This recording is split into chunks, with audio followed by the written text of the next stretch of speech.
कालच्या सेशनमध्ये आपण एक टॉपिक डिस्कस केलं, म्हणजे एक जावाचा फीचर डिस्कस केलं, that is Java is compile and interpreted.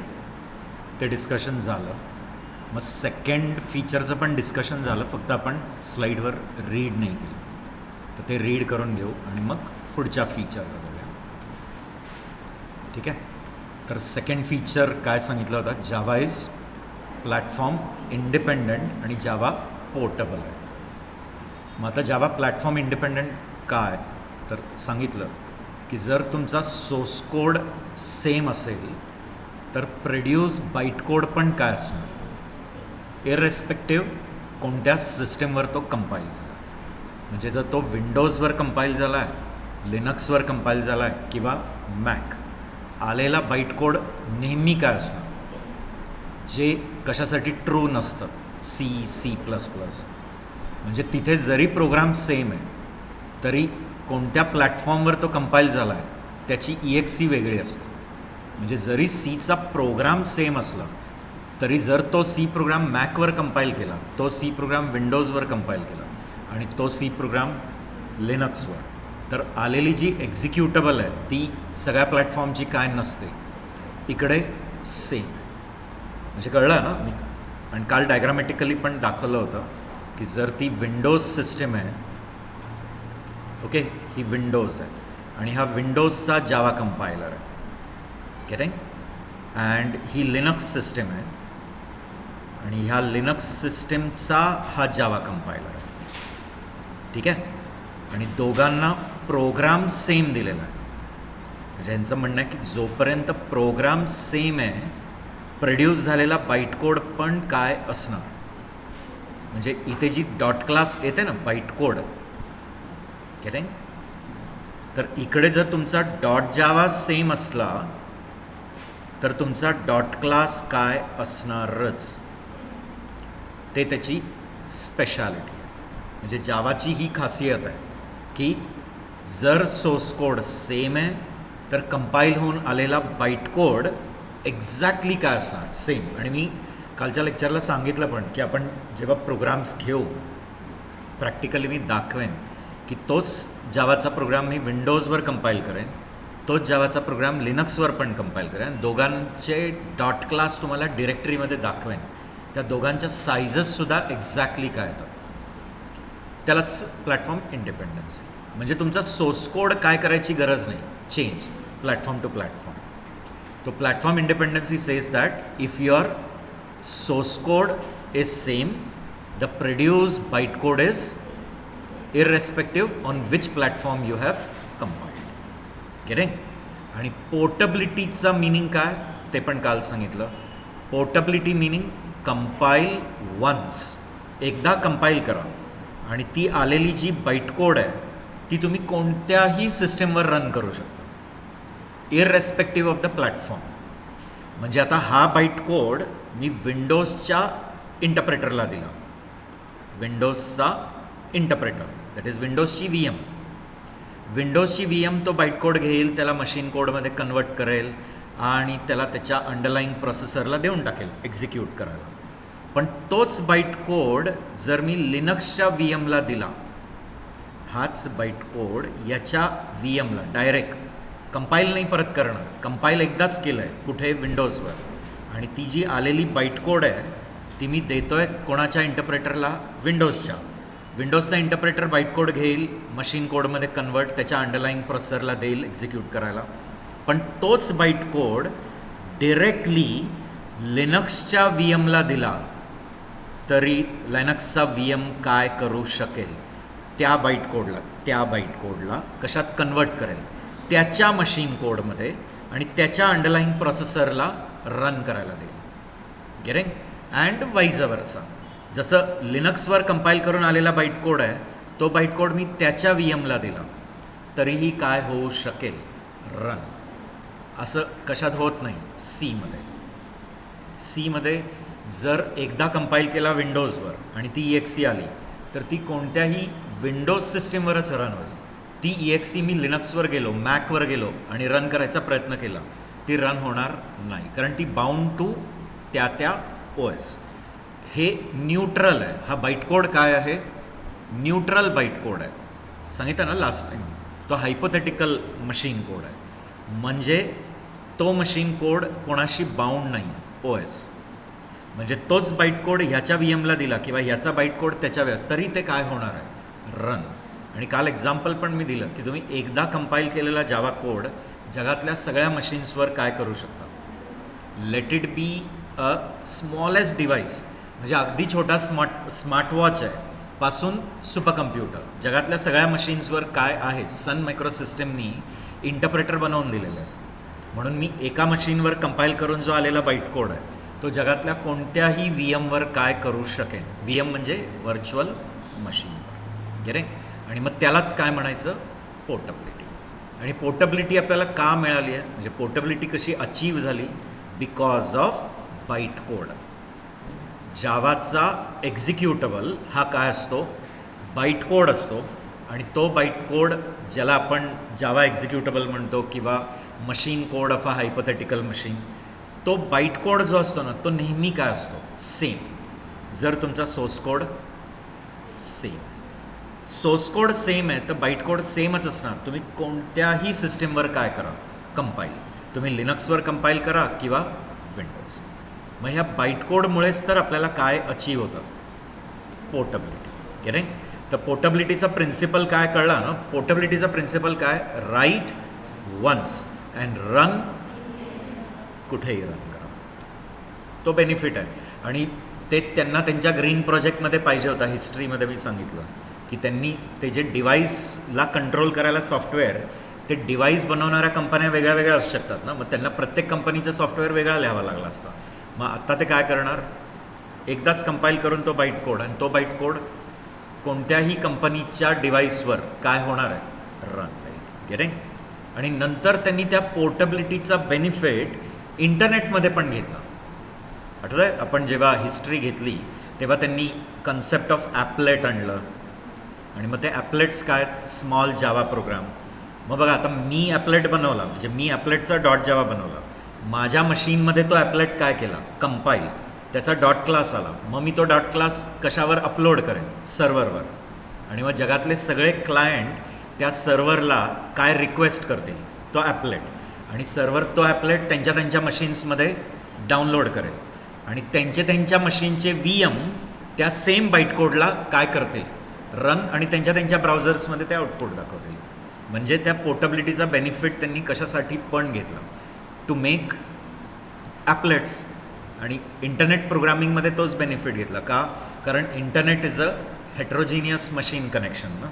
Internet is a interconnection of homogeneous machine और हेट्रो. म्हणजे जगातल्या सगळ्या मशीन ज्या इंटरनेटला कनेक्टेड आहेत त्यांचे प्लॅटफॉर्म सेम नाही आहेत, त्यांची त्यांचा हार्डवेअर सेम नाही, तरीसुद्धा तुम्ही जावाचा प्रोग्राम इंटरनेटवर जेवढे मशीन्स कनेक्टेड आहेत कोणत्याही मशीनवर तो जावा प्रोग्राम काय होऊ शकेल? गेले. मग आता हे रिकॉल झालं. आपण हे क्विकली स्लाईड थ्रू जाऊया. मी इथे डायग्राम दाखवलेला आहे. आता हा जरा शिस्तीत व्यवस्थित क्लीन डायग्राम आहे. ह्याच्या आधी जो मी काढला होता तो फार गचाळ डायग्राम होता, पण तरी तुम्हाला समजलं होतं. गेले. आता ही विंडोज सिस्टीम आहे, समजून घ्या. दिस इज विंडोज सिस्टीम. विंडोज सिस्टीमवर मी जावा प्रोग्राम बनवला. काही एडिटर थ्रू मी जावाची सोर्स फाईल बनवली आणि ती कोणाला दिली? जावा कंपायलर. आता हा जावा कंपायलर कोणाचा आहे? विंडोजचा. त्या जावा कंपायलरनी तुमच्या प्रोग्राममध्ये काही सिंटॅक्स एरर्स, सिमेंटिक एरर्स आहेत का बघितले. असतील तर एरर देईल, पण नसतील तर तुमच्या जावा प्रोग्रामला कशात कन्वर्ट करेल? इंटू जावा एक्झिक्युटेबल्स कॉल्ड. आणि त्या बाईट कोडची पण फाईल बनते. मी दाखवणार आहे. जेव्हा आपला फर्स्ट जावा प्रोग्राम येईल तेव्हा हे सगळं डिरेक्टरीमध्ये दाखवेन. तर ती डॉट क्लासची काय बनली? फाईल.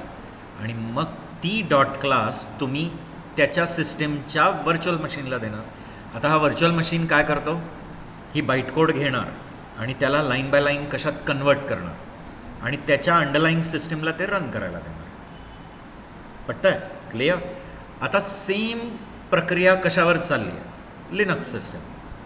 पण सोर्स कोड दोघांचे काय आहेत? सेम आहे. मला तेच सांगायचं आहे की विंडोजवर पण जो जावा प्रोग्राम लिहिला आहे तो एक्झॅक्टली तोच जावा प्रोग्राम कशावर लिहिला. मग मी तोच जावा प्रोग्राम विंडोजच्या कंपायलरला दिला आणि तोच जावा एक्झॅक्ट सेम, म्हणजे मी एक लेटरचा पण फरक नाही केला. हा जावा प्रोग्रामच कोणाला दिला, लिनक्सच्या कंपायलर. आणि लिनक्सच्या कंपायलरनी प्रोड्यूस करून दिलेली जी बाईट कोड आहे ती आणि ही बाईट कोड काय असणार, एक्झॅक्टली सेम. पण सीमध्ये बघा, तुम्ही लिनक्सवर सी प्रोग्राम लिहिला आहे आणि विंडोजवर सी प्रोग्राम आहेत, दोन्ही सी प्रोग्राम काय सेम. पण जेव्हा मी विंडोजच्या सी कंपायलरला देतो आणि जेव्हा मी तोच प्रोग्राम लिनक्सच्या सी कंपायलर, दोघांकडनं आलेला जो टार्गेट कोड आहे, मशीन कोड आहे, तो काय येत नाही. म्हणजे विंडोजची EXE आणि लिनक्सची EXE काय नसते, जरी सोर्स कोड सेम आहे. पण इथे ह्यांचं म्हणणं आहे जर सोर्स कोड सेम आहे, बाईट कोड 100% काय असणार, सेम. भले तुम्ही ते विंडोजवर कंपाईल करा, लिनक्सवर कंपाईल करा किंवा मॅकवर कंपाईल करा. आता ती बाईट कोड त्यांच्या VM दिली की VMचं काम काय आहे, त्या बाईट कोडला इंटरप्रिटेशनचं काम आहे ना. हा इंटरप्रेटर आहे, हा कंपायलर आहे. इंटरप्रेटरचं पॉलिसी काय, स्टेटमेंट बाय स्टेटमेंट. तो will it convert that byte code statement by statement to machine code आणि ते मशीन कोड त्याच्या अंडरलाईन प्रोसेसरला देईल एक्झिक्यूट. मान्य आहे, ते त्यांच्या प्रोसेसरला. पण असं करू शकतो का की इकडे कंपाईल करून आलेला जो बाईट कोड आहे तो रिकंपाईल करता, म्हणजे मी या सिस्टमवर रिकंपाईल नाही केलं आहे, तो डायरेक्ट बाईट कोड ह्याच्या VMला देऊ शकतो का. I have not done recompilation. एकदाच कंपाईल केलेला बाईट कोड याच्या VMला देऊ शकतो. तसंच इकडे कंपाईल केलेला जो बाईट कोड आहे तो त्याच्या VMला देऊ शकतो का. आणि ते होऊ शकतंय, म्हणूनच ती लँग्वेज काय आहे, पोर्टेबल. आणि प्लॅटफॉर्म इंडिपेंडंट म्हणजे काय, source code same, byte code same. जोपर्यंत सोर्स कोड सेम आहे, आलेला बाईट कोड सेम आहे, इररेस्पेक्टिव्ह ऑपरेटिंग सिस्टम. कोणत्या ऑपरेटिंग सिस्टमवर कंपाईल काहीच फरक नाही पडणार. सोर्स कोड जर सेम आहे तर byte code 100% same. That is platform independency. आणि portability, no need to recompile it for every platform.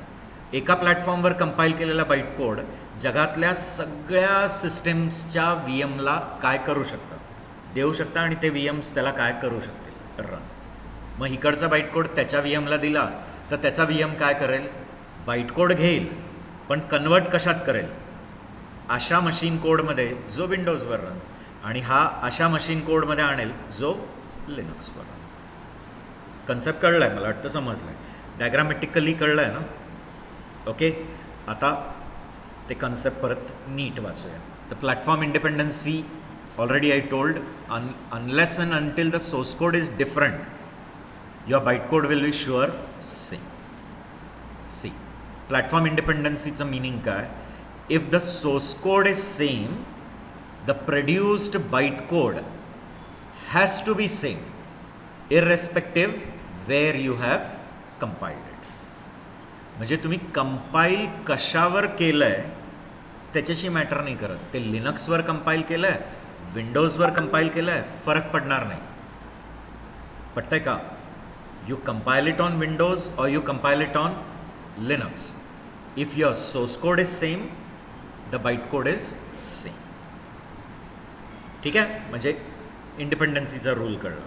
पण हाच प्रिन्सिपल कशाला लागू होत नाही, सीला, C++, कारण ते लँग्वेजेस प्युअर कंपाईल्ड लँग्वेज आणि ते लँग्वेजेस ट्रान्सलेट होऊन डायरेक्ट नेटिव्हमध्ये येतात. नेटिव्ह म्हणजे कळलं ना, त्या लँग्वेजमध्ये जो तुमचा CPU समजतो, डायरेक्ट कोणाच्या भाषेत येतात, तुमच्या CPUच्या समजण्याच्या भाषेत येतात. गेटिंग.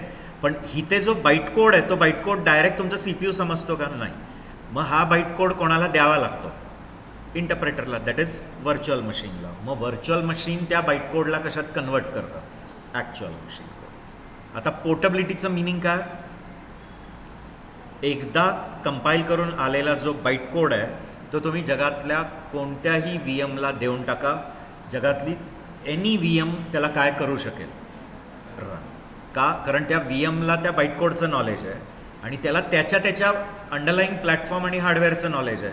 तर बाईट कोड घेईल, स्टेटमेंट बाय स्टेटमेंट कशात कन्वर्ट करेल, मशीन कोड, आणि त्याच्या अंडरलाईन प्लॅटफॉर्मला रन करायला देऊन टाकेल. Getting. See, the same bytecode can be executed on any JVM irrespective of the platform. Getting? Okay? त्याचंच मिनिंग काय? पोर्टेबिलिटीचं मिनिंगच काय की एकदा कंपाईल करून आलेला जो बाईट कोड आहे तो बाईट कोड तुम्ही कोणत्याही व्हर्च्युअल मशीनला द्या, ती व्हर्च्युअल मशीन त्या बाईट कोडला काय करू शकेल, मशीन कोडमध्ये कन्वर्ट करू शकेल. गेटिंग? आणि काल मी हे पण सांगितलं होतं, हा पॉईंट पण आपण काल डिस्कस केला होता की मी एक प्रोजेक्ट बनवलेला आहे, एका सिस्टीमवर मी माझा एक जावा प्रोजेक्ट बनवला, मग ते कंपाईल करून माझ्याकडे ते बाईट कोड आहेत, पण फ्युचरमध्ये मी माझी सिस्टीमच अपग्रेड केली. म्हणजे माझ्याकडे आधी विंडोज होता, तो काढला आणि मी लिनक्स टाकला सपोज, किंवा मी माझे काही हार्डवेअरचे कॉन्फिगरेशन्स काय केले, बदलले. गेटिंग? तर माझा जुना प्रोजेक्ट आता वेस्ट होईल का परत रिकंपाईल करायला लागेल का ते जुने बाईट कोडच मी नवीन सिस्टीमवर रन करू शकेन.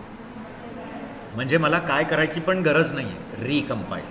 माझे जुने बाईट कोड या नवीन सिस्टीमवर काय करू शकेन, रन. कारण नवीन सिस्टीमवर पण काय येणार आहे, very good, virtual machine. Getting? प्रत्येक OS काय देतं, आणि मी सांगितलं जितक्या वेळा तुम्ही मशीनवर काय इन्स्टॉल कराल OS त्याच्याबरोबर काय शिप होतं. शिप म्हणजे कळलं ना, त्याच्याबरोबर मी काल उदाहरण दिलं, म्हणजे आपण पिझ्झा घेतला तर त्याच्याबरोबर ते टोमॅटो सॅशे आणि ते काय ते सगळं देतात है ना, ते हर्ब्स अँड चिली फ्लेक ते देत नाही असं होणार नाही ना, तुम्ही आरडाओरडाच करायला लागा. म्हणजे घेतला असतो 500 रुपयाचा पिझ्झा, पण त्या चिरकुट तेवढ्यासाठी पण तुम्ही भांडण करायला जा, अरे तुम्ही टोमॅटो सॅशेच दिला नाही. असतं असं, आपण ह्युमन नेचर तसं आहे. म्हणजे आपण तो विचार नाही करा अरे इतना बडा क्या लिया है, 500 रुपीज का पिझ्झा, पण तरी आम्ही कशासाठी भांडणारच है ना. म्हणजे आम्ही मसाला पुरीसाठी भांडतोच. म्हणजे आम्ही पाणीपुरी खाल्ली तरी हक्काने आमची ती फुकटची काय खाणारच है ना, मसाला पुरी जी शेवटची देतो तो, आणि ती कायदेसे एक असते पण आम्ही बेशरमसारखे 3-4 उचलतो है ना, निर्लज्जासारखे आम्ही 3-4 उचलून येतो. तर असो, तर OS इन्स्टॉल केली की OS बरोबर काय येतच येतं, व्हर्च्युअल मशीन. तर बघा, if there is a system upgradation और चेंज इन द OS और any other system resource, like तुम्ही तुमचं काही रॅम वाढवला आहे किंवा काही ग्राफिक्स कार्ड्स बदललेले आहेत, तर त्याला आपण काय म्हणतो, रिसोर्सेस काय केले, चेंज. तरीसुद्धा तुम्ही ते जुने कंपाईल केलेले बाईट कोड्स या नवीन सिस्टीमवर काय करू शकाल, रन. काय करायची परत गरज नाही आहे त्या प्रोजेक्टला रिकंपाईल, कारण नवीन सिस्टीमवर पण हमखास काय असणारच. गेटिंग? ते बनलेलं आहे. मी कालच्या लेक्चरला हे पण सांगितलं की काही सिस्टीम आहेत ज्यांच्याकडे आधी VM बनत नव्हते, कारण ते त्यांचं आर्किटेक्चर रिव्हील करायला. उदाहरण मी IBM वगैरे दिलं, पण आता असं कोणी नाहीच आहे. म्हणजे आता जगात अशी कोणतीच सिस्टीम नाही आहे ज्यांच्याकडे काय नाही बनलं आहे. म्हणजे सन मायक्रो सिस्टीमनी जवळजवळ सगळ्या OSसाठी काय बनवलं आहेत, व्हर्च्युअल मशीन्स. गेटिंग? आणि ह्या बाईट कोडची जी टेक्निक आहे त्याच्यामुळेच आपल्याला हे अचीव होतं ना, compile once and run anywhere. आणि हा कंपाईल वन्स रन एनिवेअरचा बेनिफिट ह्या सनवाल्यांनी इंटरनेटला इंटरॅक्टिव्ह बनवायला वापरला ना नंतर. आठवत आहे ना, हिस्ट्री जर पूर्ण आठवत असेल तर बघा 1993 मग WWW यायला लागलं, पण तेव्हाचं ते जे वर्ल्ड वाईड वेब होतं ते प्लेन HTML होतं, स्टॅटिक होतं, जास्तीत जास्त पिक्चर इमेज टाकता येतं, पण ते डायनामिक नव्हतं, इंटरॅक्टिव्ह नव्हतं. मग ह्या सनच्या टीमला वाटलं की आपण HTMLला काय करूया, डायनामिक, आणि मग त्यांनी इन्व्हेन्शन ऑफ ॲपलेट बनवलं. पण मग ते ॲपलेट काय, एकदाच कंपाईल केलेला प्रोग्राम आहे ना. मी बनवला माझा ॲपलेट .java, त्याला कंपाईल करून .class, तो .class कशावर अपलोड केला, सर्व्हरवर, आणि मग जगातले सगळे क्लायंट थ्रू इंटरनेट त्या सर्व्हरकडे काय मागतात, तो ॲपलेट. सर्व्हर तो ॲपलेट कोणाच्या मशीनवर जाऊन डाउनलोड करून टाकतो, क्लायंट्सच्या, आणि मग प्रत्येक क्लायंटकडे त्यांचा काय आहे, VM. तो VM त्या ॲपलेटला काय करतो, रन, आणि त्याचं आउटपुट कशात दाखवतं, ब्राउझरमध्ये. Getting? So because of compile once and run anywhere it has made Java a language of internet which is connection of heterogeneous machines. Getting?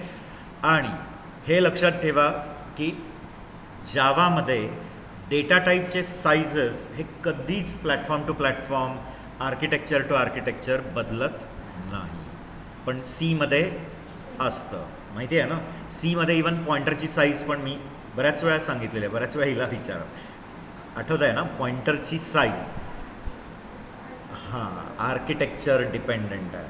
जसं तो 16 बिट आर्किटेक्चर आहे तर पॉइंटर 2 बाईट आहे, 32 बिट आर्किटेक्चर तर pointer 4 bite आहे. असं 32 असेल तर 4 बाईट ना, 4च ना. 16 म्हटलं मी, 64 असेल तर 8 बाईट होणार. गे मी बरोबर बोलतो आहे. क्लिअर. आता चुकून कधीतरी माझ्याकडनं होत आहे, माणूस आहे ना शेवटी. क्लिअर. तर पण मी बोलताना 16च म्हटलं होतं. 16 हां, तर 16ला 2 बाईट पॉइंटर असतो, 32 बिट आर्किटेक्चरला 4 बाईट. आणि तिथे इंटची साईज पण बदलते. म्हणजे 16 बिट टर्बो सीमध्ये इंट 2 बाईट घेतं. गेटिंग. पण तुम्ही आत्ता जे C99 स्टँडर्ड नंतरचे जे GNU वाल्यांचे तिथे इंट 4 बाईट आहे. तर म्हणजे तुम्हाला माहिती आहे की तिथे डेटा टाईपचे साईजेस काय होतात, सिस्टम टू सिस्टम बदलतात. असं कधीच कशात होणार नाही. जावाचं म्हणणं आहे ते लिनक्स असू दे, ते विंडोज असू दे, ते आर्किटेक्चर काही असू दे, साईजस नेहमी काय असणार. म्हणजे इंट 4 बाईट घेतं तर लिनक्सवर पण 4च घेणार आणि विंडोजवर पण 4च. कळत आहे? ओके. तो sizes of primitive data type remains same on any system. फक्त याचे लिमिटेशन्स आहेत, जे पण आपण काल डिस्कस केलं आहे. याचे लिमिटेशन्स एवढेच आहेत की आपल्याला VMची गरज लागणार. म्हणजे कंपाईल वन्स करून जो आलेला बाईट कोड आहे तो जगातल्या कोणत्याही मशीनवर काय व्हायला पाहिजे, रन. तर जगातल्या सगळ्या मशीन्सवर काय असणे गरजेचं आहे. जर त्या मशीनवर VM नसेल तर मग आपण तो बाईट कोड काय नाही करू शकणार, रन.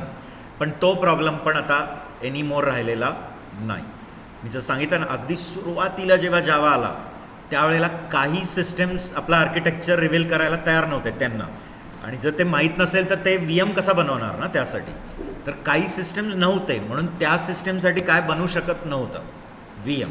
पण आजच्या दिवसाला तो प्रॉब्लेम राहिलेला नाही. म्हणजे तो जो एकमेव लिमिटेशन होता की ह्या बाईट कोडला सगळ्या सिस्टमवर रन करायला त्या सिस्टम्सचे काय असणे गरजेचं आहे, VM, तो लिमिटेशन आहे.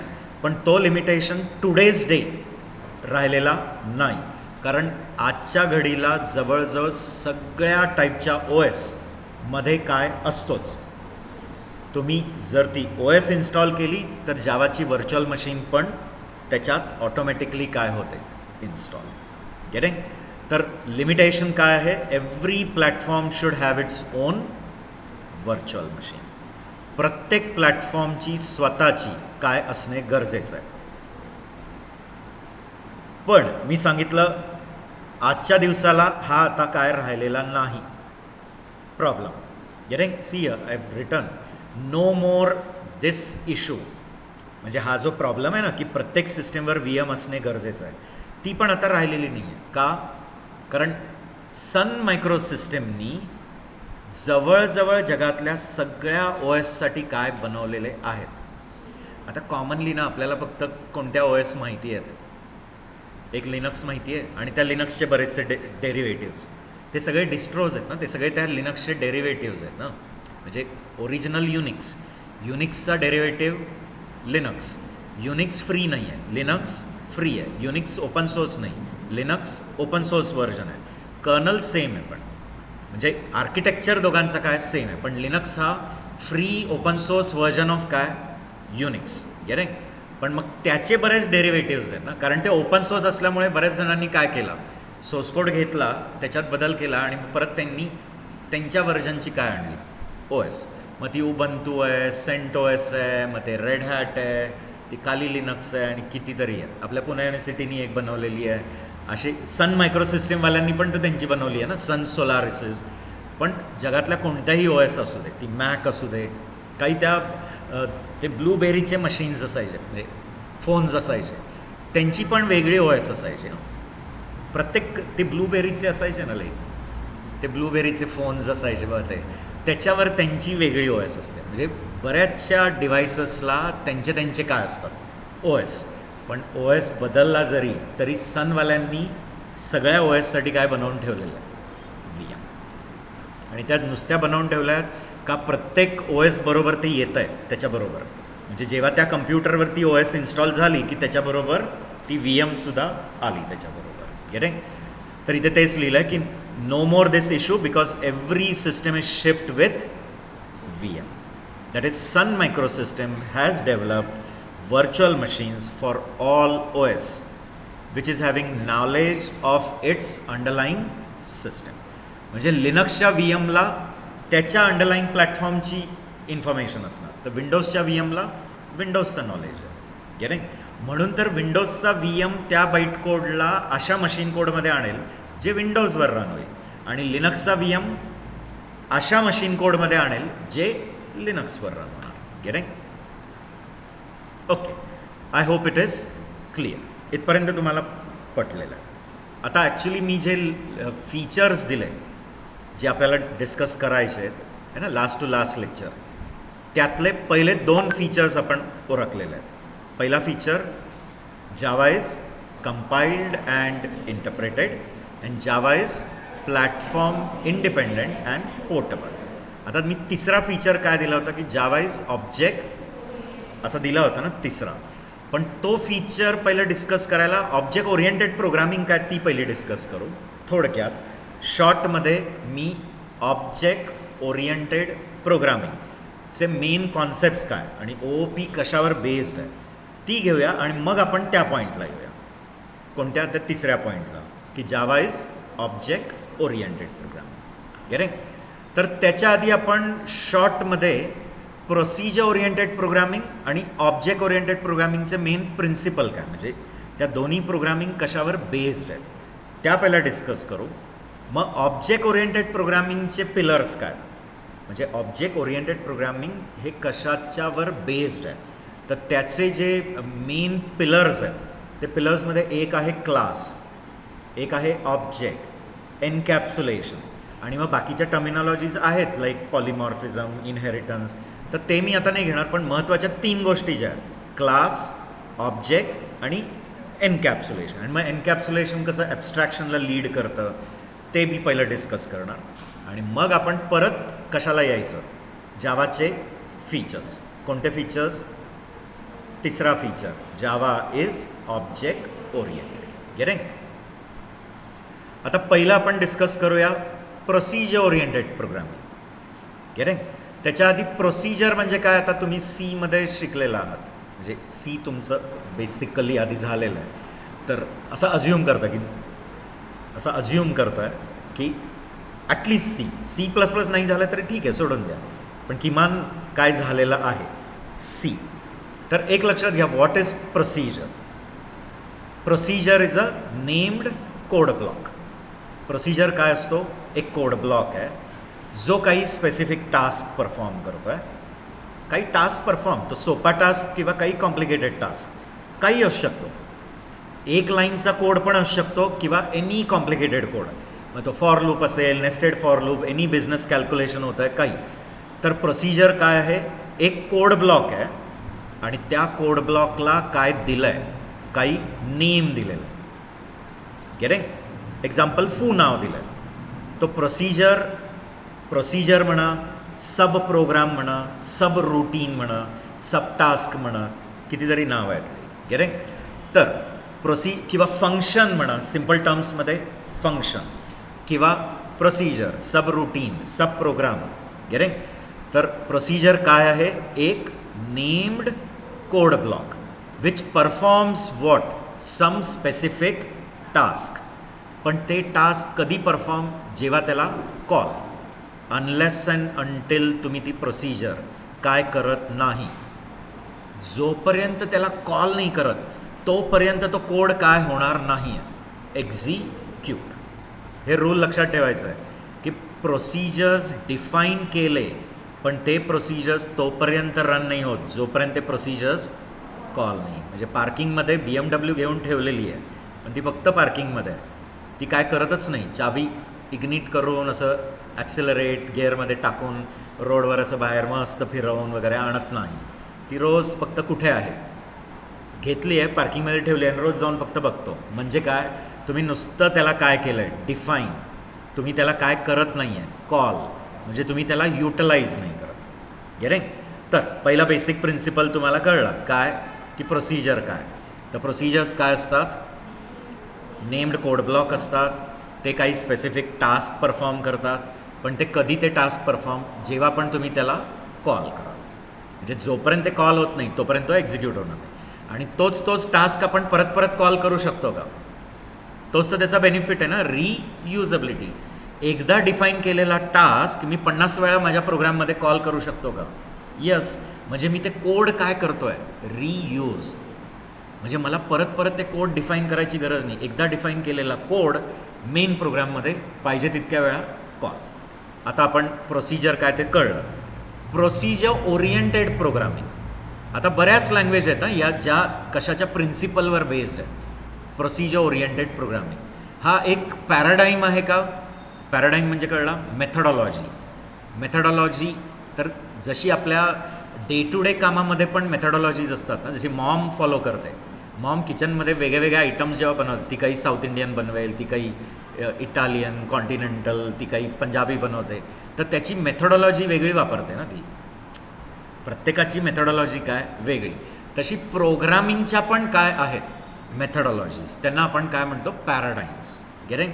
तर प्रोसिजर ओरिएंटेड प्रोग्रामिंग पण एक काय आहे? पॅराडाईम आहे. आणि ह्या पॅराडाईममध्ये काय करतात किंवा ह्या मेथडॉलॉजीमध्ये तुमचा जो कॉम्प्लेक्स प्रॉब्लेम असतो ना, तुम्हाला एक काही प्रॉब्लेम सॉल्व करायचा आहे कम्प्युटरचा वापर करून, त्या कॉम्प्लेक्स प्रॉब्लेमला छोट्या छोट्या प्रॉब्लेममध्ये व्हिज्युअलाइज करा. म्हणजे त्या प्रॉब्लेमला एक प्रॉब्लेम घेऊन चालू नका, कारण तो कॉम्प्लेक्स प्रॉब्लेमचा एकच सोल्युशन लिहायला गेलात ना तर ते खूप डिफिकल्ट होणार. म्हणून त्या प्रॉब्लेमला कसं व्हिज्युअलाइज करा, त्याचे छोटे छोटे प्रॉब्लेम. गेटिंग? म्हणजे आपला प्रॉब्लेम आहे addition of 2 matrices. Addition of 2 मॅट्रायसेसचा प्रॉब्लेम आहे, त्याचे मी छोटे छोटे प्रॉब्लेम बनवतो. एक problem matrix accept. Matrix accept करायला मी एक वेगळा काय लिहिणार? प्रोसिजर. मॅट्रिक्स ॲड करायला वेगळा प्रोसिजर. आणि मॅट्रिक्स प्रिंट करायला वेगळा. कळतं आहे? ही कॉन्सेप्ट आपण डे टू डे लाईफमध्ये पण फॉलो होते बऱ्याच वेळा. मी सांगितलं ना, घरी जर मॅरेज सेरेमनी आहे घरी, आणि जर त्या एकाच व्यक्तीने ठरवलं ह्याच लग्नाचं सगळं मीच करणार, तर ते फ्लॉप शो होतो हे नक्की माहिती आहे. क्लिअर? पण मग त्या जो मेन व्यक्ती आहे तुमच्या घरात, त्यांनी जर कामं अशी डिस्ट्रीब्यूट करून दिली की बाबा आपल्या फॅमिलीतला हा, तू फक्त इन्व्हिटेशनचं बघ, तू फक्त केटरिंगचं बघ, तू फक्त डेकोरेशनचं बघ, आणि मग ह्या सगळ्यांचं कॉर्डिनेशन कोण करत आहे? कोणीतरी एक मेन व्यक्ती. म्हणजे त्यांनी काय केलं, ती पूर्ण मॅरेज सेरेमनी जो कॉम्प्लेक्स प्रॉब्लेम आहे त्याला कसा डिवाईड केला? छोटा प्रॉब्लेम. एक प्रॉब्लेम इन्व्हिटेशन, एक प्रॉब्लेम डेकोरेशन, एक प्रॉब्लेम केटरिंग. आणि मग ह्या सगळ्यांना कधीतरी मॅरेजच्या दिवशी काय करणार आहे? कॉल.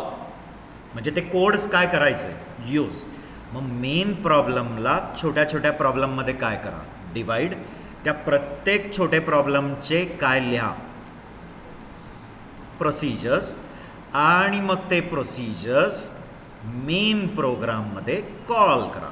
आणि कॉल करताना किती पण वेळा कॉल करू शकता ना. जसं एक्सेप्ट, मॅट्रिक्स एक्सेप्टचा एक प्रोसिजर लिहिला आहे, पण मला 2 मॅट्रिक्स पाहिजे, तर 2दा लिहू का 2दा कॉल करू? फक्त 2दा कॉल. ॲड एकदा कॉल. आणि मला 3 मॅट्रिक्स डिस्प्ले करायचे आहेत. पहिली मॅट्रिक्स, दुसरी मॅट्रिक्स आणि आन्सर मॅट्रिक्स. तर हे प्रिंटिंगचं जे लॉजिक आहे ते डिफाईन 3दा का डिफाईन एकदा, कॉल 3दा? डिफाईन एकदाच, पण मेन प्रोग्राममध्ये कॉल किती वेळा कराल? 3दा. गेटिंग? तर हा जनरल अप्रोच आहे कोणत्या पॅराडाईममध्ये? Procedure oriented. तर अगदी जुनी प्रोसिजर ओरिएंटेड म्हणजे पास्कल. पास्कल ही प्युअर प्रोसिजर ओरिएंटेड लँग्वेज आहे. त्याच्यानंतर सी ही प्रोसिजर ओरिएंटेड लँग्वेज आहे. कळतं आहे? आत्ताच्या रिसंट लँग्वेजेस पण आहेत, लाईक गो वगैरे, गोलँग वगैरे ऐकलं आहे? गोलँग पण ही काय आहे? Procedure oriented. गोलँग ही गुगलवाल्यांनीच त्यांची ऑफिशियल बनवलेली लँग्वेज आहे. गेटिंग? तर थोडक्यात काय, काही लँग्वेजेस काय असतात? Purely procedure oriented. गेटिंग? तर त्यांचा अप्रोच काय तो कळला का? की कोणताही प्रॉब्लेम सॉल्व करायचा आहे, त्या प्रॉब्लेमला कसं व्हिज्युअलाइज करा, त्या कॉम्प्लेक्स प्रॉब्लेमला छोट्या छोट्या प्रॉब्लेममध्ये व्हिज्युअलाइज करा. प्रत्येक प्रॉब्लेमचे काय लिहा, फंक्शन्स, आणि मग ते फंक्शन्सला त्याचं टास्क द्या. प्रत्येक फंक्शनला त्याचं स्वतःचं काय द्या, सेपरेट टास्क, आणि मग हे सगळे फंक्शन्स मेन प्रोग्राममध्ये कुठेतरी कॉल करा. आणि कॉल करताना ते फंक्शन्स एकदाच कॉल का पाहिजे तितक्या वेळा कॉल करू शकता, म्हणजे तुम्हाला रियुजेबिलिटी मिळते. फक्त या अप्रोचचा एक प्रॉब्लेम आहे की जर काही फंक्शन्सला काही डेटा शेअर करायचा आहे, म्हणजे ह्याला आणि ह्याला दोघांना काही डेटा शेअर करायचा असेल, तर शेअर करायला एकच पर्याय राहिला आहे, तो डेटा ग्लोबल बनवायला लागेल. तो डेटा कुठे टाकायला लागेल, ग्लोबल म्हणजे कळतं फंक्शनच्या बाहेर. मग तो डेटा तिथे डिक्लेअर केला की हे दोघेही फंक्शन्स त्या डेटाला काय करू शकतील, शेअर. पण प्रॉब्लेम काय होतं, ग्लोबल टाकल्यामुळे असं होत नाही ना की हे दोघे शेअर, तो अनरिलेटेड पण ॲक्सेस करू शकेल ना, कारण ते ग्लोबल आहे ना. ग्लोबल टाकला की त्या लँग्वेजमध्ये तो डेटा थ्रू आउट प्रोग्राम सगळ्यांना ॲक्सेसेबल आहे. ग्लोबलचं मिनिंग असतं आहे की once you put in global it is accessible to the whole system, म्हणजे तुमच्या पूर्ण प्रोग्रामला तो डेटा काय ॲक्सेसेबल. पण मला पाहिजे होतं की ह्या दोघांनाच तो शेअर व्हायला पाहिजे, कारण हे दोघे रिलेटेड आहेत आणि ह्या दोघांनाच तो शेअर, ह्याला नाही पाहिजे तो शेअर, पण तो सुद्धा काय करू शकेल. आणि मग चान्सेस आहे का की ॲक्सिडेंटल मॉडिफिकेशन, म्हणजे हा त्या ग्लोबल डेटाला ॲक्सेस करून काही मॉडिफाय, ॲक्सिडेंटल म्हणजे चुकून, आणि कधी कधी पर्पजली, मॅलिशियस म्हणजे कळलं ना, कुचके लोक असतात ना, म्हणजे जे नुसते दुसऱ्यांना त्रास द्यायचं कामच करतात, म्हणजे त्यांचं लाईफमध्ये काम तेच आहे की दुसऱ्यांना काय द्यायचंच, म्हणजे असं मस्त व्यवस्थित आयुष्य जगायचं नाही, ते दुसऱ्यांचं आयुष्य असं ट्रबलमध्ये टाकायचं. त्यांना आपण काय म्हणतो मलिशियस ॲप्रोच, म्हणजे काड्या करायची कामं. मग असं होऊ शकतं का की या फंक्शननी त्या डेटाला चुकून किंवा पर्पजली काय केला, मॉडिफाय, ॲक्सेस करून बदलला, तर तो डेटा करप्ट होऊ शकतो ना, गेरे. मग तो एक त्याचा काय ड्रॉबॅक आहे की प्रोसिजर ओरिएंटेड प्रोग्रामिंगमध्ये महत्त्व प्रोसिजर्सला दिलं आहे, इम्पॉर्टन्स कोणाला दिलं आहे, प्रोसिजरला. आणि डेटा शेअर करताना डेटा कुठे टाकला, ग्लोबल, आणि म्हटलं आता कर शेअर, पण महत्त्व कशाला दिलेलं नाही आहे. Importance is not given to data, getting, more focus is for procedures. मग डेटाला महत्त्व नाही म्हणजे डेटा ग्लोबल ठेवल्यामुळे तो थ्रू आउट सिस्टम ॲक्सेसेबल आहे, मग अनरिलेटेड फंक्शन्स पण त्याला ॲक्सेस करू शकतात, मग ॲक्सिडेंटल डेटा चेंज होऊ शकतो. हे त्याचे काय आले, ड्रॉबॅक्स आले, गेटिंग. आणि रिअल वर्ल्डचं मॅपिंग, म्हणजे रिअल वर्ल्डमध्ये तुम्ही काही बघताय, लाईक तुम्ही ट्री बघताय, तुम्ही स्टॅक बघताय, क्यू बघताय, स्टुडंट्स बघताय, टीचर बघताय, ॲनिमल बघताय, टेबल बघताय, चेअर आहे, रिसीट आहे, बिल आहे, काही जे जगात दिसतं आहे ते मला कशात टाकायचं आहे, प्रोग्रामिंगच्या मॉडेलमध्ये. तर ते प्रोग्रामिंग मॉडेलमध्ये तेवढ्या इझिली काय करू शकत नाही आहे, फिट होत नाही, करू शकता पण तेवढ्या परफेक्ट लेवलवर काय प्लेस करता येत नाही रिअल वर्ल्डच्या गोष्टी. कशात, प्रोसिजर ओरिएंटेड मॉडेलमध्ये. आणि प्रोसिजर ओरिएंटेड मॉडेलमध्ये महत्त्व प्रोसिजरला दिलं आहे, कशाला इम्पॉर्टन्स नाही आहे, डेटाला. डेटा हा काय राहतो, ग्लोबल, आणि तो through out the system access झाल्यामुळे अनरिलेटेड फंक्शन्स पण त्याला काय करू शकतील, ॲक्सेस, गेटिंग. आणि इथे अप्रोच कसा आहे, is the approach top down. Top down approach म्हणजे कळला का की पहिल्या मोठ्या प्रॉब्लेमला घ्या आणि मग त्याचे काय व्हिज्युअलाइज करा. म्हणजे अप्रोच कसा आहे की पहिला मोठा प्रॉब्लेम आणि मग त्या मोठ्या प्रॉब्लेमचे काय बघा, छोटे छोटे प्रॉब्लेम, आणि मग प्रत्येक छोट्या छोट्या प्रॉब्लेमचे वेगळे वेगळे फंक्शन घ्या. Getting clear. आता प्रोसिजर ओरिएंटेड अप्रोच कळला, मग मी ऑब्जेक्ट ओरिएंटेडबद्दल पण सांगतो, त्याच्या आधी आपण प्रोसिजरचं डिस्कशन करूया. सी, डिवाइड्स प्रॉब्लेम इंटू सब टास्क, म्हणजे तुमच्या कॉम्प्लेक्स प्रॉब्लेमला कशामध्ये डिवाइड करतं, छोट्या छोट्या टास्कमध्ये, ज्याला आपण काय म्हणायचं, फंक्शन्स किंवा प्रोसिजर्स. नॉर्मली फंक्शन्स का म्हणायचं, कारण ते बाहेरच्या जगाकडनं काहीतरी व्हॅल्यू घेतं, त्याच्यावर ते टास्क परफॉर्म करतं आणि परत बाहेरच्या जगाला काहीतरी आन्सर आणून देतं. आणि मॅथमॅटिक्समध्ये आपण फंक्शन हा कन्सेप्ट जेव्हा बघितला आहे डिस्क्रीट मॅथ्स वगैरेमध्ये, तर तुम्हाला माहिती पाहिजे फंक्शन आपण 12th पासून बघतोय, y = f(x) असं लिहायचो ना, मग हा एफ काय असायचा? फंक्शन. मग तो साईन आहे, कॉस आहे, रूट आहे, क्यूब आहे, काही असायचे ना मॅथ्समध्ये. आणि मग त्याचे ग्राफ वगैरे प्लॉट करायचो, आठवत आहे का? एक्स ॲक्सिस आणि वाय ॲक्सिस. आणि मग एफ साईन आहे तर मग ती साईन वेव्ह काढून दाखवायचो किंवा कॉस वेव्ह, आठवत नाही. क्लिअर? तर हा एफ काय आहे? बाहेरच्या जगाकडनं काय घेतो आहे, काही व्हॅल्यू, त्याच्यावर काही कम्प्यूट करत आहे आणि बाहेरच्या जगाला परत काय आणून देतं. मग प्रोग्रामिंगचे फंक्शन्स पण तसंच करतात. बाहेरच्या जगाकडनं व्हॅल्यू घेतात, त्याच्यावर काम करतात आणि बाहेरच्या जगाला परत काय आणून देतात, काहीतरी आन्सर. म्हणून त्याला काय म्हटलं तरी चालेल, फंक्शन्स. गेटिंग? ओके. हे बघा इकडे मी पिक्टोरियली दाखवलं आहे. आय होप हा पिक्टोरियल डिस्क्रिप्शन कळतो आहे की त्या मोठ्या प्रॉब्लेमला कशा डिवाईड केलं छोटे छोटे प्रॉब्लेम. मग प्रत्येक प्रॉब्लेमचे काय लिहिले, फंक्शन्स. Function 1, function 2, function 3. प्रत्येक फंक्शनचं स्वतःचं लॉजिक असेल, प्रत्येक फंक्शनचं स्वतःचं अल्गोरिथम असेल आणि प्रत्येक फंक्शनचा स्वतःचा डेटा पण असेल. करे त्याला आपण लोकल डेटा म्हणायचं. Local data. पण जर ह्या दोन फंक्शनला काहीतरी डेटा शेअर करायचा तर एकच पर्याय राहिला, तो डेटा काय करा. पण ग्लोबल केल्याने असं होत नाही आहे ना. तुमच्या मनामध्ये आहे की बाबा हा डेटा ह्या दोघांनीच ॲक्सेस करायचा. म्हणजे तुम्ही अशी कंपार्टमेंट टाकू शकता का की बाबा तुम्ही दोघेच याला ॲक्सेस करू शकाल. असं कंपार्टमेंट बनवता येतं का प्रोग्राममध्ये की बाबा तुम्ही तिघे आणि तुमच्या तिघांसाठीच हा ग्लोबल आहे, तुम्ही दोघे तुमच्या दोघांसाठीच हा ग्लोबल आहे. असं होत नाही ना. ग्लोबल टाकला की तो थ्रूआउट प्रोग्राम काय असतो, ॲक्सेसेबल. ठीक आहे. तर कन्सेप्ट कळला. तर इथे बघा, data to be shared by related functions. जे संबंधित फंक्शन्स आहेत त्यांना जर काही डेटा ॲक्सेस करायचा आहे तर तो काय करावा लागतो, ग्लोबल. पण ग्लोबल केल्याने काय प्रॉब्लेम होईल तुम्हीच विचार करा ना. काही गोष्ट तुमच्या फ्लोअरवर 8 फ्लॅट आहेत आणि तुम्ही नेबर आणि तुम्ही दोघांनीच ठरवलं आहे की तो शू स्टँड आपण वापरायचा आहे. क्लिअर? म्हणजे त्या बाजूच्या फ्लॅटने आणि आपण दोघांनीच तो शू स्टँड, म्हणून तुम्ही पॅसेजमध्ये ठेवून दिला. पण असं होणार आहे का की तुम्ही दोघे, काय होऊ शकतं, त्या फ्लोअरचा कोणीतरी तो शू स्टँड उचलून पण घेऊन जाईल किंवा मुद्दामून त्याच्यावर काहीतरी काड्या करेल का?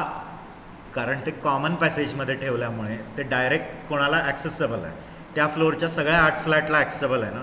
भले तुमच्या 2 फ्लॅटमध्ये अंडरस्टँडिंग होतं म्हणून तुम्ही बाहेर ठेवला, पण एकदा बाहेर ठेवला म्हणजे तो कशात ठेवला, ग्लोबल स्पेसमध्ये.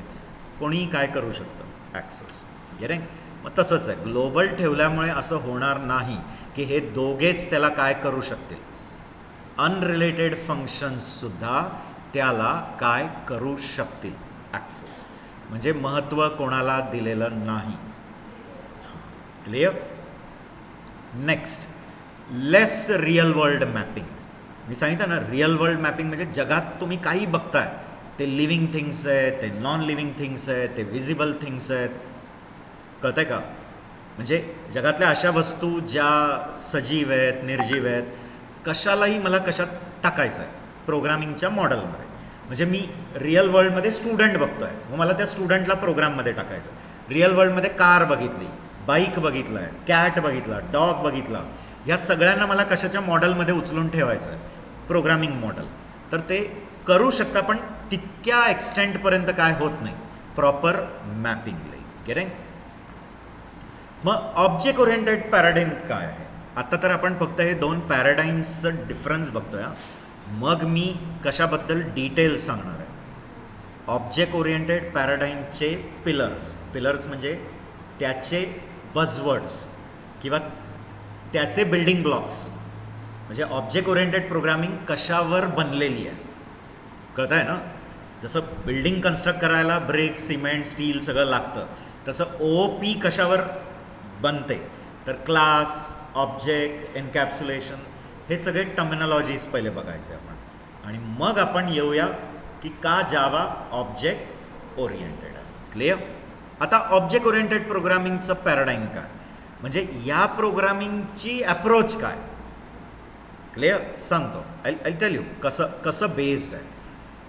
या प्रोग्रामिंगचा अप्रोच काय की त्यांचं म्हणणं आहे की जे रिलेटेड फंक्शन्स आहेत, जे फंक्शन्स एकमेकांशी रिलेटेड आहेत, संदर्भ आहे त्यांचा, ते रिलेटेड फंक्शन्स आणि त्यांच्यामध्ये जो डेटा काय करायचा आहे, शेअर घे त्यांच्यामध्ये, तर ते रिलेटेड फंक्शन्स आणि त्यांचा रिलेटेड डेटा घ्यायचा आणि त्याला एका कॅप्सूलमध्ये टाकायचं.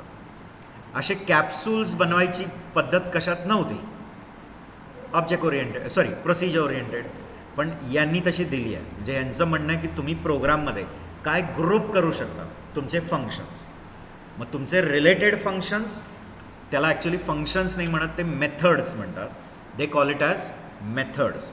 मेथड म्हणजेच काय, फंक्शन जो कॅप्सूलच्या आत आहे. एवढं लक्षात ठेवा की जे फंक्शन त्या कॅप्सूलच्या आत टाकलं आहे त्यांना काय म्हणायचं, मेथड. मग म्हणाल फंक्शन म्हटलं तर काही नाही, कोणी फासावर चढवणार नाही. पण ऑब्जेक्ट ओरिएंटेड प्रोग्रामिंगच्या लिटरेचरमध्ये, म्हणजे त्यांच्या लिटरेचरमध्ये तो शब्द वापरला जातो की जे फंक्शन त्या कॅप्सूलच्या आत आहेत त्यांना काय म्हणायचं, मेथड. आता हा त्याचं काम करत असेल, हा त्याचं काम करत आहे, हे दोघेही तो डेटा काय करत आहेत, शेअर म्हणजे ॲक्सेस करत आहेत, मॉडिफाय करत आहेत. तर यांनी काय पद्धत दिली आहे, रिलेटेड फंक्शन्स, रिलेटेड डेटा घ्या, त्याला कशात टाकून द्या, कॅप्सूल, आणि त्या कॅप्सूलला ते म्हणतात क्लास. Get it? जो डेटा टाईपसारखं वागतं. डेटा टाईप म्हणजे कळतात ना रे, सी झालं आहे तुमचं, आता असं म्हणायचं नाही, क्लिअर. सीमधले primitive data type, non primitive म्हणजे स्ट्रक्चर आपण बघितलं आहे, प्रिमिटिव्ह म्हणजे आपले इन फ्लोट वगैरे.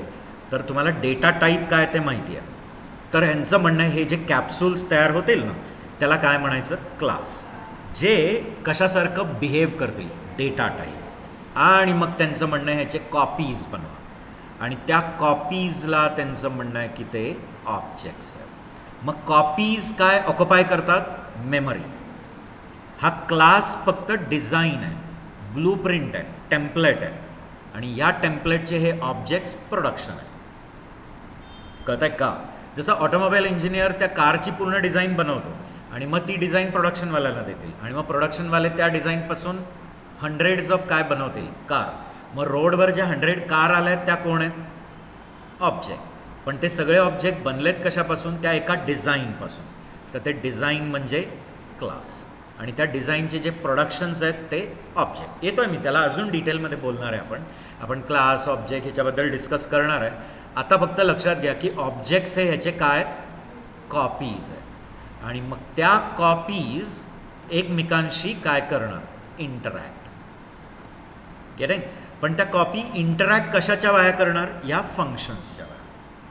पण इथे बेनिफिट काय कळलं का, की हा डेटा पूर्ण सिस्टीममध्ये फ्रीली ॲक्सेसेबल आहे का त्या कॅप्सूलमध्येच ॲक्सेसेबल आहे. त्या कॅप्सूलमध्ये जेवढे फंक्शन्स आहेत तेच तो डेटा काय करू शकतील.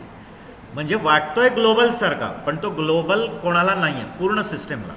फक्त कोणाला तो ग्लोबल आहे, त्या कॅप्सूलमध्ये जेवढे आहेत त्यांनाच तो डेटा काय, ॲक्सेसेबल.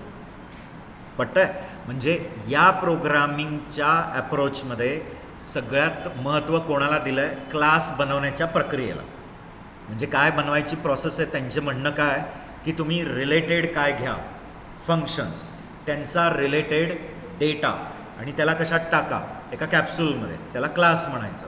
आणि त्या कॅप्सूल्सचे काय बनवा, पाहिजे तेवढ्या कॉपीज, त्याला इन्स्टन्स म्हणा, ऑब्जेक्ट म्हणा, कॉपीज म्हणा. आणि मग त्या कॉपीज ज्या बनल्या आहेत त्या एकमेकांशी काय करणार, इंटरॅक्ट. कळतं आहे? तर यांचा अप्रोच तो आहे. आणि इथे सुरुवातच कशी होते, बॉटम अप. का? कारण ते सिस्टीमची एक एक गोष्ट घेतं आणि मग त्याला नंतर असेंबल करतं. म्हणजे सुरुवात कसं करताय कळलं का, यू अंडरस्टँडिंग ना. म्हणजे जर ती पूर्ण सिस्टीम बनवायची आहे तर त्या पूर्ण सिस्टीमला समजून नाही चालत आहे, त्या सिस्टीमचे एक एक पार्ट घेऊन चालतात. म्हणजे मला आता बनवायचं आहे इन्व्हेंटरी मॅनेजमेंट सिस्टीम. इन्व्हेंटरी म्हणजे कळलं ना, बिलिंग सिस्टीम असते जिथे स्टॉक मेंटेन होतो सगळं. म्हणजे कोणतेही सुपर मार्केट घ्या, काही घ्या, म्हणजे इन्व्हेंटरीमध्ये काय मेंटेन होतं, स्टोअर म्हणजे तुमचे प्रोडक्ट्सचा काय मेंटेन होतो, स्टॉक मेंटेन होतो. मग ते प्रोडक्ट सप्लायरकडनं घ्यायचे असतात, कस्टमरला तुम्ही काय करता, विकता. मग तुम्हाला कस्टमरची माहिती ठेवायला लागते, मग सप्लायरची माहिती ठेवायला लागते, प्रोडक्टची माहिती ठेवायला लागते, त्या प्रोडक्टचा स्टॉक मेंटेन आणि विकल्यावर बिल तयार करायला लागतं. तुम्ही आणला तो स्टॉक बाहेरून तर मग तो इनवाईस येतो. या सगळ्यांसाठी व्हिज्युअलाइज कसं करायचं, एक पूर्ण सिस्टीम म्हणून नाही, एक एक बघत चला. म्हणजे पहिलं फक्त कस्टमरला बघा, मग फक्त सप्लायरला बघा, मग फक्त बिलला घ्या, इनवाईसला घ्या आणि त्या एक एक गोष्टींचा एक एक काय तयार करत जा कॅप्सूल. आणि मग ह्या सगळ्यांना फायनली तुमच्या प्रोग्राममध्ये असेंबल करा आणि मग तुमची सिस्टीम तयार होईल. कळतं आहे? आता ही इन्व्हेंटरीचं एक्झाम्पल, अगदी साधं स्टुडंटची मार्कशीट जनरेशन बनवायचं आहे, मार्कशीट जनरेशनची सिस्टम. मग त्यात तुम्ही एक गोष्ट महत्त्वाची कोण असणार, स्टुडंट. मग फक्त स्टुडंट फोकस, स्टुडंटचा डेटा, स्टुडंटचे फंक्शन. मग दुसरं काय, सब्जेक्ट्स. मार्कशीटमध्ये सब्जेक्ट महत्त्वाचा आहे ना, क्लिअर. मग सब्जेक्टचा डेटा, सब्जेक्टचे फंक्शन आणि मग ह्या दोघांना घेऊन फायनल मार्कशीट. मग मार्कशीट बनवताना कोणाची गरज पडेल, त्या स्टुडंटची आणि त्याचे सब्जेक्ट्स. गेटिंग? आणि मग असं ती सिस्टीम पूर्ण असेंबल करायची. पटतंय का मी काय सांगतोय, क्लिअर. मग अप्रोच काय आहे, बॉटम अप अप्रोच. त्या पूर्ण सिस्टीमचे एक एक पार्ट पहिले घ्या, एक एक पार्टचे कॅप्सूल्स बनवा आणि मग ते कॅप्सूल्स फायनली काय करा, असेंबल करा. गेटिंग? ह्याच्यात काय दिलेलं आहे, डेटाला खूप महत्त्व दिलं आहे. बघा, डेटा फ्रीली ॲक्सेस होतो का त्या कॅप्सूलमध्येच ॲक्सेसेबल आहे. रिलेटेड फंक्शन्सच त्याला काय करू शकतील, ॲक्सेस. अनरिलेटेड फंक्शन्स त्याला काय करू शकणार नाही, ॲक्सेस. मग तो एक बेनिफिट आहे. गेटिंग? तर अप्रोच बॉटम अप आहे. इम्पॉर्टन्स कोणाला दिलं आहे, डेटाला. आणि इथे रिअल वर्ल्डचं मॅपिंग खूप इझिली होईल, कारण रिअल वर्ल्डमध्ये तुम्ही काही घ्याल तर त्या रिअल वर्ल्डचा डेटा घ्यायचा आणि त्या रिअल वर्ल्डचे बिहेवियर घ्यायचे आणि ते बिहेवियर जे असतात ते काय बनवायचे, फंक्शन्स. आणि त्या रिअल वर्ल्डचा जो कॅरेक्टरिस्टिक आहे तो म्हणजे तुमचा डेटा. म्हणजे तुम्ही रिअल वर्ल्डचा कॅट घेतला, गेटिंग? मग कॅटला काय असणार आहे, काही कॅरेक्टरिस्टिक असेल ना, त्याला हाईट असेल, वेट असेल, त्याचं कलर असेल, त्याची ब्रीड असेल, तो त्याचा काय झाला, डेटा. आणि कॅटचे फंक्शन्स काय, तो जम्प करतो, तो स्नोर करतो, तो ईट करतो, मग ते म्याव आवाज करतं, it creates a noise called meow, it eats, it jumps, it snores. Getting? मग ते त्याचे काय झाले, फंक्शन्स. आणि त्या फंक्शनमध्ये त्याचे कॅरेक्टरिस्टिक काय होणार, ॲक्सेस होणार किंवा मॅन्युप्युलेट. गेटिंग? ते आता येतो आहे मी, अजून त्याचं डिटेलिंग येतो आहे, त्या डिटेलिंगला अजून पुढे येतो आहे. आत्ता मी फक्त कशाचा, अप्रोचबद्दल बोललो. Clear? About object oriented programming. Getting? ते आता आपण क्विकली बघून घेऊया. तर ऑब्जेक्ट ओरिएंटेड प्रोग्रामिंगमध्ये प्रॉब्लेम कशाच्या टर्म्समध्येच बघायचा. जसं ह्यांच्याकडे प्रॉब्लेम कशाच्या टर्म्समध्ये बघितला जातो, main problem into smaller problem आणि प्रत्येक स्मॉलर प्रॉब्लेमचे फंक्शन्स. तर हा व्हिज्युअलाइजच करेल प्रॉब्लेमला कशाच्या फॉर्ममध्ये, क्लास अँड ऑब्जेक्ट. गेटिंग? मग क्लास काय आहे मी सांगितलं, class is a data type, it's a blueprint. आणि क्लास काय असणार आहे, capsule of related functions and related data, जो कशाच्या कॅटेगरीत येईल, प्रिमिटिव्ह का non primitive. Very good, non प्रिमिटिव्हमध्ये आला. क्लिअर? युजर डिफाईंड आहे ना, आपण बनवणार आहे त्याला. क्लिअर? ठीक आहे. तो represents problem in terms of classes and object. Here all the related functions, related data is put into a capsule and that capsule is called as class. जसं रिअल वर्ल्डमध्ये कॅप्सूल बघता ना, कॅप्सूल ज्या consume होतात, आपण खातो capsule, सगळ्या व्हायटामिन्सचे capsules असतात, असं ना, विटॅमिन ई कॅप्सूल, ते काय वेगळे फिश ऑइलचे कॅप्सूल असे असतात. तर त्याच्यात पण बघा ना, बाहेर ते आवरण आहे, म्हणजे तो काय आहे, एन्क्लोजर. आणि मग त्याच्या आत बरेचसे वेगळे काय इन्ग्रेडियंट जे बाहेरच्या जगाला माहीत नाही, फक्त त्यांना माहिती आहे की ती कॅप्सूल खाल्ल्याने इफेक्ट येतो. हां, अनलेस अंटिल तुम्ही फार हुशार आहात तर मग तुम्ही ती स्ट्रिप वाचून बघाल की याचं काय इन्ग्रेडियंट आहे, कंटेंट आहे. ते वाचलं तरी पण बऱ्याच वेळा समजत नाही, कारण we are not from the pharma field and all ना. मग जो फार्मास्युटिकलवाला असतो त्याला ते अजून डिटेल कळतं. तसंच ते आपल्यासाठी काय असणार आहे ती कॅप्सूल, ॲब्स्ट्रॅक्ट म्हणजे कळलं ना, हिडन आहे. आपल्याला फक्त त्याचं बेनिफिट घ्यायचं आहे. कार विकत घेतली पण ती कारच्या आत कसं मेकॅनिझम चाललं आहे ते काही सामान्य व्यक्तीला माहीत नाही. म्हणजे त्याला एवढंच माहिती असतं कारला इग्निट कशी करायची आणि मग क्लच दाबून तो गिअरबॉक्स कसा ओपन होता आणि गिअरमध्ये टाकायचे, ॲक्सिलेट करून चालवायचे की रे. आणि आता तर ऑटोमेटेड आहे. म्हणजे आता तर बऱ्याचशा गाड्या ऑटोमॅटिक बेस आहे, तर काहीच नाही, आपलं मस्त ॲक्सिलरेटरवर पाय टाकायचं आणि चालली आपली गाडीला इथली, फक्त स्टेअरिंगवर हात. पण आतलं सगळं मेकॅनिझम माहिती आहे का आपल्याला? नाही. मग ते कोणाला माहिती आहे? ज्यांनी ते बनवलेलं आहे. की नाही. तर encapsulation of related functions and data. हे बघा इथे पिक्टोरियली मी दाखवलं आहे की आपण ते कॅप्सूल्स तयार केले, मग त्या कॅप्सूल्सच्या कॉपीज तयार केल्या. त्या कॉपीज म्हणजे कोण? ऑब्जेक्ट. आणि मग ते कॉपीज एकमेकांशी काय करतात? इंटरॅक्ट. कशाच्या थ्रू? Functions through. गेटिंग? ते प्रोग्राम जेव्हा बघू तेव्हा क्लिअर होईल. बऱ्याच वेळा थेरॉटिकली कळत नाही. जसे जसे काय लिहायला लागतं, जेव्हा प्रोग्राम्स लिहायला लागतात तेव्हा ते कळायला लागतं, अरे हां हेच कन्सेप्ट सगळे थेरॉटिकली सांगितले होते. गेटिंग? आणि ह्याच्यात रिअल वर्ल्ड मॅपिंग खूप इझिली करू शकतो. काही रिअल वर्ल्डच्या ज्या गोष्टी आहेत त्यांचे कॅप्सूल्स तयार करू शकतो. गेटिंग? ओके. आता मला वाटतं इथपर्यंत तुम्हाला हे पॅराडाईम्स कळले का? म्हणजे हे दोन काय आहेत? प्रोग्रामिंग पॅराडाईम्स आहेत. म्हणजे हे दोन प्रोग्रामिंग ॲप्रोचेस आहेत. काही लँग्वेज प्रोसिजर ओरिएंटेड लँग्वेज आहेत, like C, Pascal and all. काही लँग्वेजेस ऑब्जेक्ट ओरिएंटेड आहेत. आता ऑब्जेक्ट ओरिएंटेड लँग्वेजेसमध्ये C++ येतं, जावा येतं, PHP येतं, पायथन येतं. पण पायथन, PHP ह्या मल्टी पॅराडाईम लँग्वेजेस आहेत. म्हणजे त्या भेळ लँग्वेज आहेत, भेळ चौकातल्या. गेटिंग? भेळ लँग्वेज म्हणजे कळलं की त्यांच्याकडे प्रोसिजर पण चालतं, ऑब्जेक्ट ओरिएंटेड पण चालतं आणि साधं स्क्रिप्टिंग लँग्वेज पण. म्हणजे ती एकच लँग्वेज आहे जे सगळे पॅराडाईम सपोर्ट करतात. कोणत्या आहेत तशा लँग्वेजेस? पायथन आहे, PHP आहे. ह्या मल्टी पॅराडाईम लँग्वेज म्हणजे त्यांच्याकडे OOP पण चालतं आणि प्रोसिजर ओरिएंटेड पण चालतं. गेटिंग? तसं जावा ही स्ट्रिक्टली ऑब्जेक्ट ओरिएंटेड आहे. जावा ही स्ट्रिक्टली ऑब्जेक्ट ओरिएंटेड. सी ही स्ट्रिक्टली प्रोसिजर ओरिएंटेड. मग ऑब्जेक्ट ओरिएंटेड स्ट्रिक्टलीवाले C# आहे. C# पण स्ट्रिक्टली काय? Object oriented. गेटिंग? क्लिअर? कळलं मला वाटतं. आता आपल्याला नेक्स्ट सेशनमध्ये त्या ऑब्जेक्ट ओरिएंटेड प्रोग्रामिंगचे काय बघायचे? बझवर्ड्स किंवा त्याचे पिलर्स. मग त्यातल्या 3 महत्त्वाच्या गोष्टी आपल्याला डिस्कस करायच्या आहेत. ऑब्जेक्ट म्हणजे काय, क्लास म्हणजे काय आणि एन्कॅप्सुलेशन. आणि एन्कॅप्सुलेशनच ॲब्स्ट्रॅक्शनला कसं जन्माला देतं ते टर्मिनॉलॉजी पण सांगणार. आणि ते झाल्यावर मग परत रेझ्युम करायचं जावाचे फीचर्स.